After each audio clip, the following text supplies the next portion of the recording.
When Apple released the newest version of its iPhoto for iOS app, users noticed something different.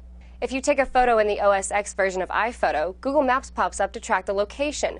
But in the new iPhoto app for iPad, Apple is using a new map without any visible logo, but it's clearly not from Google. Mashable reports Apple seemed to have forgotten to give credit to the mapping source, or even mention the switch. This left a lot of people clueless as to where the new map came from. Until a programmer traced where iPhoto was pulling the data from, an Apple-run server. It's called OpenStreetMap, a free open data service, but the organization says it's not ripe enough to take over Apple's entire mapping system. The OSM data that Apple is using is rather old, start of April 2010, so don't expect to see your latest and greatest updates on there. It's also missing the necessary credit to OpenStreetMap's contributors. We look forward to working with Apple to get that on there.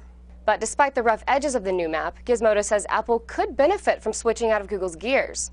OpenStreetMap could actually make an early end of the mapping's arms race by rendering it obsolete.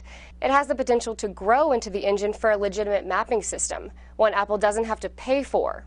And while the unannounced change came as a surprise to some, The Verge says it's been a long time coming. It's no secret that Apple has been moving away from relying on Google's services, even going so far as to pick up several mapping companies itself in recent years. We just hope Apple makes the tiles a little better looking before considering going with them full time. Could Google be gone soon? 9to5Mac says Apple has not renewed its current mapping contract with Google, which means Apple could be making a full mapping service move by the end of the year. For Newsy, I'm Logan Tittle. Multiple sources, the real story.